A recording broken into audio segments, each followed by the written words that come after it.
was an eventful weekend from El Clasico to Le Classique to some footballing classics all across Europe. It was indeed something of a spectacle. Welcome back to the Fantactics podcast. My name is Renz, and with me is my regular co-host and the octopus of worldwide, Sabubu El-Kun. And also, I have back with me, if you see him, you know why he's here. I have with me Mr. Bayo in the studio. Mr. Bayo, welcome back to the show. Yeah, thank you for having me. Bayo. So, my man, how was the weekend? Well, the weekend came and it has gone. We had some good matches in the Premiership, in France, in Italy, and in Spain. Tough matches everywhere. The Premiership started with the mid-launch kickoff. Who played first? So we had Brighton, we had Manchester City and Aston Villa, Brentford and Everton. The all first on match Saturday. was Brighton Wolves with a draw. Wolves are trying to pick up results because their relegation is staring in their eyes. Yeah. So Brighton were leading 2-0. They came back at 2-2. It was a fantastic match. Then we went to the goal rush where City won by 1-0. It was a very tight match because Southampton had the chance to come back in that match. But they didn't take their chances. Then you had Aston Villa against Bournemouth. Aston Villa drew at Bournemouth. People said it was a surprise, so I said no way. It was a very classic. If you watch the way they played Arsenal off the park. Yeah. And I knew they were going to give Villa a run for their money. And they played Champions League match during the week, so we were expecting something different. Then at night, we went to Spain. Yes. For the Fantactics itself. I still don't want to understand what happened that day. I think, Mr. Bayo, it's good you can look at this from a neutral perspective. So, what did you think Madrid got wrong during that fixture? For me, I think, to be honest, really, I didn't watch that much because I had a lot of things on my decks to do. So I just saw the highlights. But I think from what I watched in the replay, it's a bit of how they are playing now. Barcelona knew what they wanted to do. If you look at them, they were organized. Okay, you could tell that from the midfield there was a connection. Yeah. This guy that uses left and right, what's his name? This guy that plays in middle, they have this fantastic guy. What's his name? I keep remembering. Is it Casado? No. Is it for Barcelona? Yes, for Barcelona. Is not it Pedri. God bless you. Okay. So there was a connection between Pedri. If you look at the connection between Pedri, Yamal, and then Lewandowski, it was top notch. So sometimes you just see Pedri throw a pass without even necessarily looking at where it's going, because he knew Lewandowski was on the run and all that. And there was a bit of a bad luck too on Madrid's side. The goal scored and Sabubu, just because you made some comments about Barcelona and Madrid, how fantastic Barcelona have been playing recently. So do you think Ancelotti for once looked like an ordinary coach? No. Compared to the tactics that Flick brought. I beg to differ. I'll tell you why. Okay. The two teams were playing high line. Okay. Which is very, very dangerous. Yeah. If one team is playing high line, it's different when the other team is not playing high line. So the other team tries to counter. Yeah. And if you notice in the first half, there were a lot of offsides for Real Madrid because of the high line. Yeah. And the Barca coach realizes that he had faster players and his players could break. So what he did was they were beating the Madrid offside trap in the second half. In the first half, Real Madrid would have been 1 or 2 goals up. Exactly. But that team, the Mbappe coming to that team is not helping him. He's not technically gifted like the other guys. Okay. So I want to, because you made mention of the high line, which is one of the tactical talking points from that game. So you made a comment that Barca had faster players, and I beg to disagree. Why do you say so? Because you have an Mbappe and a Vinicius in the Real Madrid lineup. Those are two of the fastest players in the world. Yeah. Where the game was won was tactically. Exactly. It was tactical. And now let me just put something on the table so that we look at it. Now, Barcelona play a high pressing game. They are very aggressive with the press as opposed to Real Madrid. Real Madrid do, even when they are playing against lesser opposition, they press, but not as aggressive and not as early as Barcelona. Barcelona try to put you on the back foot within 2-3 seconds of losing the ball. And they are more organized with their press. So that means there's a high tendency for you to turn over the ball early, or you try to punt it long and you are surrendering the ball back to them. Now, with the directness of the football that they play, 1, 2, 3 passes, the ball is already against the opponent. And then that's where maybe you can see the pace comes in, because the defenders, the Madrid wing backs or side backs, they are not as quick as the players they are coming up against. So that already kind of handicapped them, and, individual quality now came into play. But generally, you just know that Ancelotti didn't have an answer, because ideally you would expect that he would also try to be direct and play through Barca's high line with his own fast players. But his midfielders couldn't even get a hold of the ball. What I was trying to explain to you was both teams played on the high line. Yeah. But one team was beating the offside chap better than the other. Of course. That is where Barca got it. Because before the first half ended, Madrid were offside like 3 or 4 or 5 times. More than. You understand? More than. Whereby in the second half, what Barca did was, that high line, they looked at it. And when the ball was put up, the Madrid players were putting the Barca players onside. And every time they scored. It's about timing the run. So they were it's about timing the run. Yeah. Madrid were wasteful in the first half. They were very wasteful, because I think they have to sit, what's the other Brazilian guy? Vinicius Jr. There are times football has to be direct, just play. All these dilly-dallying business. At times I think he was anticipating the Ballon d'Or, so he wanted to. It didn't go into his head, and he forgot that this was an El Clasico. Yeah. But give and take, they've lost the match. They'll go back to the drawing board and see what happens. The match in France. Yeah, Le Classique. Olympique Marseille versus PSG. Everybody had high hopes for that match.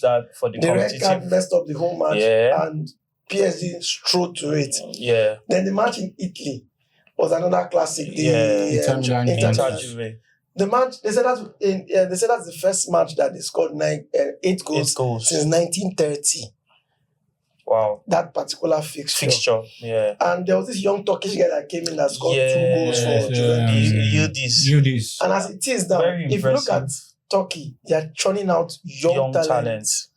Watch them out in the next World Cup. They might not win it, but you saw what they did in the last Euros. They played very, very well. Then we come to the Premiership, where Chelsea did a number on Newcastle, Palmer as usual. Yeah. Arsenal, the injury crisis has started to increase now. Yeah. So we hope the players that are out can come back as fast as possible. But let's not forget that Tottenham lost to Crystal Palace. I still want to ask what happened in that match, because I watched the match and I felt Tottenham should have won that match. Should have won it comfortably. They should have won it comfortably, either in the first or second half, because the goal came in the 32nd minute, and they had all the chance to equalize. Then the match that really lit up England, one way or the other, was because for every match Man U plays is likely like the last match for the coach. Yeah. They went to Queen Elizabeth Stadium in London. Yeah. And West Ham was there for the taking. Actually, I can't. No, sometimes you can't. I won't say that there wasn't effort. There was effort. But let's go to Bayo. Bayo, what happened? Give us before analysis of that match. What happened? Well, I don't know, to be honest. I feel that there's also a power play of the players had, and players always have that too, because you can't sack all the players. So what happened is that, because look at first half, right? Everybody keeps saying it. Man U had better chances. About three good chances. Fernandez had the chance to score with a head. You have this guy, what's his name? This Argentine Dave, what's his name that plays Garnacho. Keep just loses chances is very, very, is very uninspiring, because he kisses chances. So someone uninspiring. So somebody actually said that Fernandez sacked Ten Hag, but you continue. Then you see Dalot too. So sometimes is a function of. To be honest, I was reading an article earlier today, and I think it was on Good.com, right, and it was saying that fine, VAR did not help. Yes. You see, Reject whatever his penalty name, it was very poor. That decision was very poor. Forget about sentiment. it That was. was a penalty. That was But penalty. Man, you should have buried the game. So it shows that if you're not, because one of the reasons why I, to some extent, as much as I'm a fan of Ten Hag, I feel that he's a good coach, nevertheless. But there was no, over time, there was no consistency to the style of play. You can't tell what man was playing. Last time on this occasion, on this session, we're still talking about that. And then you see that there was a bit of arrogance to him lately. Power issues with players over time. And then there's this thing that how do I put it now? Like, I don't understand. Like, it looks like, because to make sense, you see people like Amad Diallo. Yeah. Amad Diallo is a fantastic talent, and I expect that you should start on the right instead of Rashford. Do you understand? Yeah. He may not be scoring. Look at that guy. He was same person to even the goal started from him. Yeah. He played the ball to what's this guy name? He played the ball to I've forgotten the guy. So the guy, I think it was even Dallo. Dallo headed ball back. He headed ball back to Casemiro. Casemiro know the ball, and that's how we equalized. I didn't figure that in my head. So the irony about that Casemiro's goal was that ball was going out. Yes. It was just by chance Casemiro was at that point and he put the ball. Good. The ball was going out. It was this guy. No, it should have been out of play. It was this guy. Yeah, it was this guy Zexi that even nodded the ball. So the ball was going out. Yeah. Then Casemiro now nodded it in and all of that. Right, so my point is that also the fact that there was no consistency to that somebody said something. Okay, I think it was you earlier before this. This episode of the thing started. You were talking before he came in, and I was saying that if you look at it, Ten Hag has not been inspiring. He has been a bit of negative than positive. Yeah. And that was something that Cristiano was saying before he left. His interviews, we all know that teams have injuries. Yeah. Week in, week out. Week in, week out. But when you keep saying because you have injured players, you cannot perform, it's a problem. It's a very big problem. Because we know United are known for one of the best academies in the world. And he has players coming in. See what's happening with Man City and Arsenal. They are actually bringing the young guys to come and play. Yeah. Because if you don't give even them Liverpool, a chance, they won a trophy with young boys. Secondary school boys. Yes, with school boys. So So if you're not, so the thing is that. Sorry, let me just give in. If you're not. Every coach has something that they would probably do. When you look at their era and all that, you say, okay, he brought in this person, he did this and a bit of this. But it's looking like this is, I think this is third year, or is this second year? This is third season. Yeah. So you could there should be a style. There should be I hate when coaches or any leadership is saying any leader is saying, giving excuses and saying, there was something that I felt very wrong about him towards the ending of last season stroke earlier this season. He keeps saying, as where we are at the moment, we don't understand is not, you understand, but you keep saying where we are at the moment, you don't even expect us to be in top 4 or something like that. Something negative. So, I just felt, I think this person is just looking for excuses to buy his time and all of that. So he leaves after 2 trophies, a trophy per season. He said he's the second most successful coach. After Mourinho. So, after Guardiola, not Mourinho. In England. Now, presently. Yes. I just want to, just as a fan, is there anything positive that you can say Ten Hag has left for United right now? He's leaving, but what can you say? He has won 2 trophies, So, but aside from that, is there something you say Ten Hag did for this club? Yeah, but I was going to talk about trophy, but I already said it. So, take it or leave it. You could tell that he won 2 trophies, and that's something, right? And that thing that I felt was that he promised that he was going to bring in those young guys, and he gave at least 1 or 2 people, 1 or 2 of them chances. You could see the likes of Kobe Mainu coming up, Garnacho coming up. There was one guy too. So I think that too was a bit of, because Man U is known for that, really, especially during times of Ryan Giggs and likes. Yeah. So Sabubu, what do you feel? What do you feel kind of led to this demise? Because you are one of the people that saw it. I know we have always kind of dragged Man U on the podcast. My apologies, Man U fans, but what can we do? Ten Hag was always giving us the platform to to plaster him. So what do you think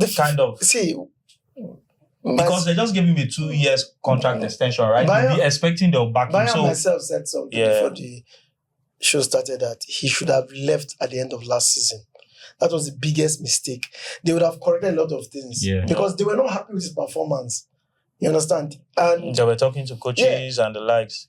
see, winning a trophy is not luck. It can just happen for you. Yeah. But I can tell you that it entered for them that last season, that FA Cup. Yeah. I think Man City were overconfident in that final and they just broke their backs. Yeah. And Pep learned from that thing almost immediately. Yeah. Man U has a good squad though. Let's not take it away from them. They have a very good squad. They just need a coach that will chart a new course for them and say, okay, this is how I want us to play.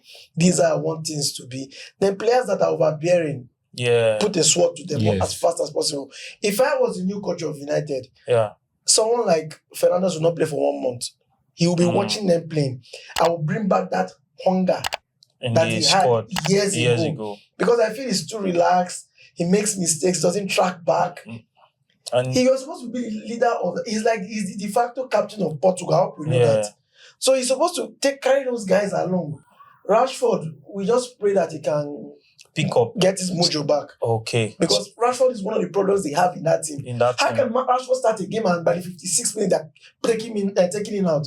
It didn't make sense to me. Why did you even start him in the first place? You know, with Garnacho on form and on song and Ahmad, you know, there's kind of a challenge fitting in the big boys and the guys that are actually delivering the results. Other coaches are doing it. Yeah. So that happens. So, but anyways, the new coach, who do you think would who would you love? I said he's doing for, like you said, I think before he came in, I was saying that, you know, there are not a number of people. So do you guys regret not signing? No, not necessarily, because even at that, I guess that was the major factor why they even renew this contract too. Yeah. Because, you know, it took some time for them to reach a compromise. So my point is just that if you look at during this summer, you had only this guy that just got an agreement with the England. Tuchel, we have Potter, we have Potter, there's still Zidane. What do you call his name? You know, I'm going to Zidane will not come to England. So it's possible. Anything can happen. Football. Maybe it now depends on the club.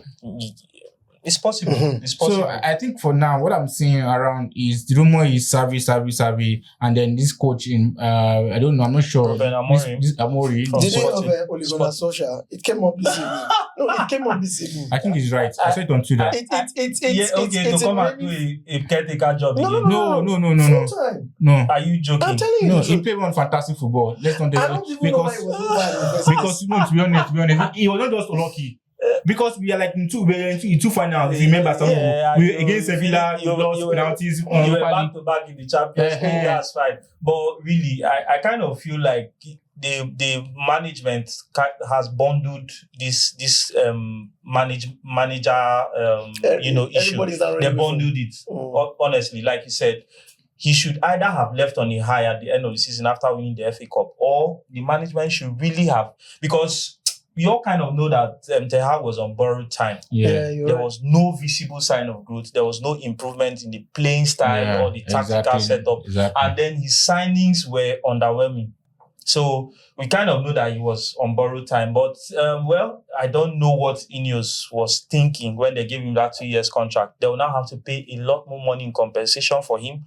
And then they will start looking for a manager during the season. Not many coaches want to sign up at this point. They let go a lot of players that could have helped them. They didn't sign some players that could have helped them. The likes of Amrabat might have helped them. Sancho might have helped the squad. I agree with Sancho. You don't believe Amrabat would have helped him? Did you watch his performance against in the Europa? He's playing for he's playing for Fenerbahce. I'm just saying, a coach has his preferences, and a lot of other guys that might have come in. Now there's a setup. Whoever comes in will have to work with those on ground, which might not be desirable to him. And January transfer window is a rip-off market. You cannot get the kind of players you want, and if you insist that you want this particular player, you will not pay off. You pay a premium. Off shelf price. I know what that means. Yeah, I get. Oh, ladies and gentlemen, I kind of feel bad. I kind of feel bad for Ten Hag. He's someone's father, he's a husband, he's out of a job, he's now unemployed. But I learned Man United fans are excited, they are rejoicing. So congratulations to you for winning yourself a vacant manager's position. Maybe if you need the judge, will apply. We'll just go for a short break. When we come back, we'll be looking at what's going to be going down during the new week, and we'll also be making our predictions for the Ballon d'Or. Don't go anywhere. It's still the number one podcast show, Fan Tactics. Okay, welcome back. This week is loaded with a lot of matches. Yeah, midweek to Midweek weekend. matches and the weekend matches. For Tuesday, we have a tough Serie A match, which is AC Milan versus Napoli at the San Siro. I don't know how that match will pan out, but something tells me Conte's magic will be there. So what do you think about that match? Napoli Inter is always a cracker, right? AC Milan. AC, Yeah. Napoli. Napoli, AC Milan at home. Midweek match. I don't know. There's something I like about Conte. You know, there was a time even man was even going to we were linking Gravitates towards him and all of that, right? So I feel that Conte does not necessarily, his team does not necessarily score a lot of goals, but he has a knack for scoring 1-0, 2-1, and then just win the match. Right. So I don't know, it's a dicey one, but for me, I have a feeling that AC Milan will scale through. Yeah, because Milan has been on kind of a resurgence lately. Pulisic is in top form. He's inspiring them. Take nothing away from Napoli. So it's going to be a tight game. I would say it's a tight game. Both teams are going to score, very likely. And it might just be a fine margin that determines who takes the victory. But you could back AC Milan because they're at home and they have been in such inspired form lately. Well, as for me, Napoli to score, Napoli win or draw. Okay. Then there are the cup fixtures all across Europe in Germany, the DFB, and of course in England, the Carabao Cup. Southampton will play on Tuesday, Brentford also. Okay. On Wednesday, we begin to see, more of the big boys come out to play. Brighton will host Liverpool. We'll see the first game of the Van Nistelrooy era against Leicester. That's a straight win for United. New manager bounce should come into play. So then Brighton versus Liverpool, both sides to score. Okay. You have Chelsea, Newcastle, Chelsea to win that match again. Trust me, Chelsea will win it. It's close. Aston Villa will also host Crystal Palace. So it's a straight win for Aston Villa. Then Preston North End should be will travel to Preston North End. So to go and end Preston in the North. Arsenal will win that match. So Tottenham will be hosting Manchester City. That's another cracker of a fixture. So then we have some matches in Italy on Wednesday. A very tough match. We have Atalanta will play Monza. Okay. Juventus will play Parma. And then Empoli will host Inter. Milan. So there are still some fixtures there. For the investors, they will always have something to look about. If you are a fan of the Eredivisie, you will also see Ajax away at Feyenoord. So that's another the big boys out in the Dutch league. Yeah. For the weekend, we have one match on Thursday. That's Roma Torino. Okay.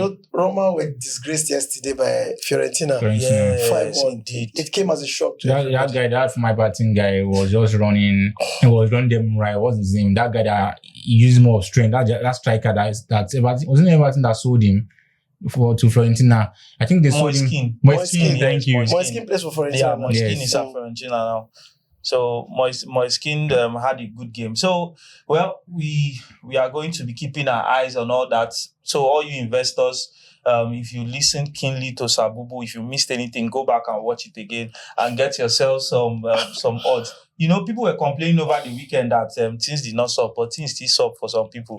If you check, you will see the testimonies. So over to the weekend, I was saying something that earlier, that I don't like the fact that a father figure, an employed man that was, employing other people, empowering others, was sacked. And the worst part is, a team that is dear to my heart, we'll be facing Manchester United. I don't know why when you reach my turn for giveaway, whenever you reach my turn for giveaway, they cancel slot. That's not true, because I feel that, yes, I mean, Chelsea could have beaten us, but I'm not super what's the word, because I was speaking with a Chelsea friend of mine too, and I was saying the same thing, that you could have waited to they meet Chelsea before they sacked him. But even Chelsea were not super. I feel that I keep saying it. I was telling one Barca friend of mine that if you remove that X factor, which is this former Man City player, that Chelsea Palmer. I don't think that Chelsea team is one super fantastic team, because aside Palmer, I don't see. If you look at the right wing, Chelsea's fans were just cursing. I was in Green Center watching him because he kept on cursing this former Madueke or something, because he put his head down and then it was even Madueke. But let me ask you, as a Chelsea follower, I won't say fan. If you remove Palmer from that team, can that team gel? So if you watch the Conference League, that should give you an answer to that question. Conference League is not Premier League. When you say Conference League is not Premier League, I'm just telling you, I can put it to you categorically clear that Chelsea plays better in the Conference League than in the league. When you say play better, I'm not talking about maybe the quality of the opposition might not be as impressive, but let's not take it away. Panathinaikos has beaten Barcelona in the Champions League before. Has beaten everybody. Yes. So let's not take it. Chelsea delivered a footballing clinic against Panathinaikos, and Palmer was not involved. Most of the first team players were not involved. That was a whole new start. But let me ask you a question. If that squad that played against Panathinaikos, if you put that squad to play that Newcastle on a Saturday, what do you think would have come can tell you categorically that aside from Alexander Isak and maybe Nick Pope, there is no player in that. Okay, let me not. No. I'll say Sandro Tonali is a top player. Guimaraes is a top player. Gordon was not involved. He didn't play. So what I would say is, there are few players that, and I will say that because you want to, João Felix is on the Chelsea bench. Mikhailo Mudryk is on the Chelsea bench. You have the likes of Nkunku on the Chelsea bench. You call 3 players that I can tell you that it's only Nkunku that I would say will perform top notch. With the Saturday fixtures, we have the lunch time fixture, Newcastle, Arsenal. Well, I don't know the Arsenal that will turn up on that day. You should, if you want to be champions, you should turn up. You should turn up every other day. Saying, I don't know the Arsenal team that will turn up. You can never know. Because the coaches have started playing mind games. This player is out for 2 weeks. You see his name on the starting lineup. Exactly. Newcastle has that vocal atmosphere. The atmosphere is really, really charged. I think Newcastle also give Man City a tough time. Yes, of course. So this match, I look at a win or draw for Arsenal. Okay. Then the Ipswich, the goal rush starts with Bournemouth and City. Bournemouth are a very dangerous team. I noticed one thing, that they are not scared of anybody right now. No, they are not. They are not scared. So if City are not careful, that match will likely end in a draw. Or they collect. That's because it's at the Vitality Stadium. Again, a very small pitch. 3 passes already. I like the coach. I don't know his name, but Iraola. So that match, I look at. You can go and collect his CV and submit to Ineos. I look at the win or draw for Man City in that match. Okay. Ipswich Town versus Leicester, both sides are going to score, but something tells me Ipswich should win that match. Okay. Liverpool, Brighton. It will be tight, but Liverpool will win. Okay. And then there's Nottingham Forest, West Ham. Nottingham Forest will win because they've been winning matches as if it's out of fashion. Yeah. Southampton, Everton. Everton will win. You know the funny thing about these both teams, you don't even know the kind of play they will come out with. I think Southampton play very well. They just don't get results. Unfortunately, they can't score. They don't score. That's the problem. So I look at the Southampton win or draw in this match. Okay. Then Wolves versus Crystal Palace. I see a Wolves win in this match. So that Crystal Palace movement, you think is a one-off something? Tottenham was not serious. So in the Spanish La Liga, Real Madrid will be looking to bounce back on Saturday as they'll be going to the Mestalla Stadium to play Valencia. Do you see them delivering a statement? Valencia are in trouble. Okay. I'm telling you the truth. Let's see what can happen over there. Bayern Munich will play Union Berlin, so I give Bayern a straight win for that match. In Italy, Juventus will be away at our star boy Maduka Okoye's Udinese. Juventus, we're saying they have perfect defense, but they collected for yesterday. So anybody can collect, actually. I'm telling you the truth. Anybody can collect. So Juve are in 3rd and Udinese are in 7th. So you see them getting over the line on that fixture. The match of the weekend is Tottenham Hotspur versus Aston Villa on Sunday. You think so? Yes. Anyways, I will be there at... Then after the match... The rematch of the weekend. The rematch of the weekend. That's Old Trafford. Old Trafford. So, Bayo, Yeah. Do you see new manager bounce taking you across the line to get your Like I fresh said- 3 points Like against I said Chelsea? earlier, I was saying during the course of this Yeah. topic discussion that I've not necessarily seen much of Van Nistelrooy in charge. I don't Yeah. know the kind of Van Nistelrooy team that will come and face Chelsea. But like you said, there's always that new. Can I tell you something? Yeah, They will beat Chelsea. I No. don't think. They would beat Chelsea. Chelsea fans might be upset with me, but United will win that match. Why? Who is You at know, home? I mine's don't at always want to disagree because I disagree. No, But you can let us know your mine is perspective. playing at home. Yes. We're going to see a new formation. Yeah. Now, Van Nistelrooy is a disciple of Sir Alex Ferguson. Don't forget that. So when he was coach of PSV, they were playing it like United way. That's why they were so good when he was the coach. And now the players he has in United are not the players he had in PSV. Yeah. Now the players know now this guy is trying to prove a point. So he would ask you if you're not willing to go by his own ways and if your performance drop below the accepted standard. Yeah. Chelsea will always be Chelsea. They will come out. They will create chances as usual. Yeah. Let's just hope Nicholas Jackson can put them Can't away. put them. Or when He has been in good form when of late, Nkunku so- comes in from the bench. Yeah. The match will be very, very tough. Yeah. It will be. It will not be That's- cagey. Yeah. That's what I mean. It will not be cagey. That's where I wanted to The go. match would not be cagey. I can assure you. That match won't be cagey. They No, will it come out won't. at each other. Yeah. I just pray Onana's head is normal that day.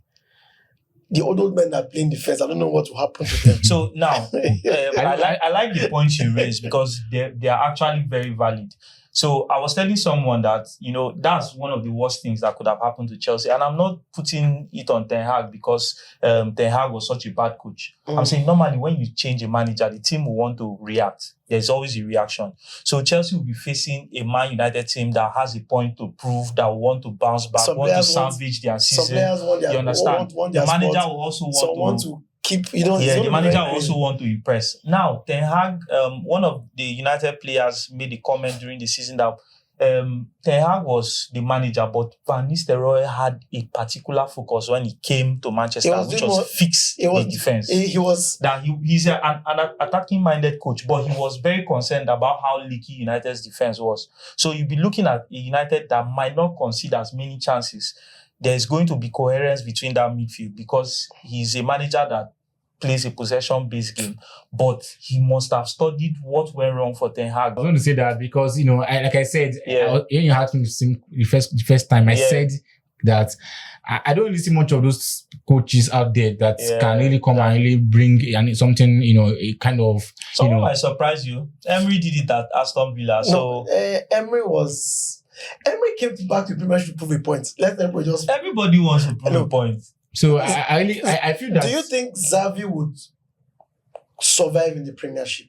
I don't know because you see them.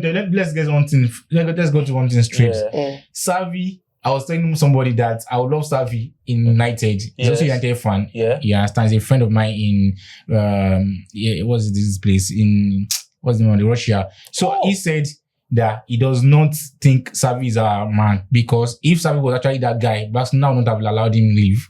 We look at the same team that he had at his disposal. I mean, Flick is not making. No, but you know that Barcelona thing is very funny. It's very funny. He He said said he he left. wanted to leave. They brought it Then back I went to beg him, And he Baba, came beg, come back. and they sacked him. And then they sacked him. So that I think it was because of some disagreements. It was internal But I will disagreements. tell you for a fact. See, there are some managers that are elite, they are world class. Flick was one of them. And I was really surprised that a lot of clubs were overlooking him in their search for managers. I told my friend who is a Barcelona fan, silly, I told you that I wish, Chelsea looked his way the number of times they have been sacking coaches because he's a really elite manager. So a lot of managers will pay in comparison to Flick and you see the results in his work. But we hope on Sunday, we hope during the midweek, your team can bounce back. We hope the investors can pick up some points for themselves because, joy no day these days. And we also hope that you continue to watch the Fantastic podcast from Russia, from the UK, from America, from wherever it is in the world that you are. We hope you subscribe, you share our content with your own friends and your circle, and you continue to engage us. Let us know in the comment section, all the Manchester United fans, who you want. Let us know who you want to assume the new position of your manager. My guys, Fortuno and JJ, we're already talking on our group chat today. Who is coming? And I heard somebody say Finidi. They nearly don't blow your eye. Come on.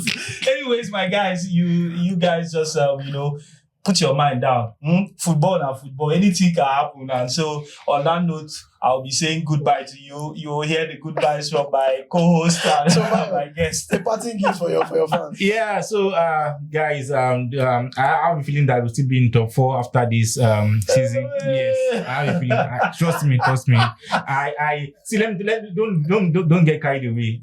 Just if I had won this match that we lost against West Ham, I think we have been at the same point with Chelsea. So there's really no difference between. Yeah, that is true, because there's really no. Although the gap is very, it's not really much. So, like until December, when start to see who is who, right? Yeah. So I have hope in Manchester United, and hopefully we can kickstart our season with Leicester on Tuesday or Wednesday, and then we'll see what Chelsea brings to the table on Saturday. Thank you so much. Well, Mr. Bayer has spoken. He's here to come and express with United, but United has made a decision. Yes, they have a new coach, an interim coach for now. We don't know if he will be the main guy till the end of the season. We wish them all the best. Yeah. And we wish the day they play the teams we love, they play shabbily that day. And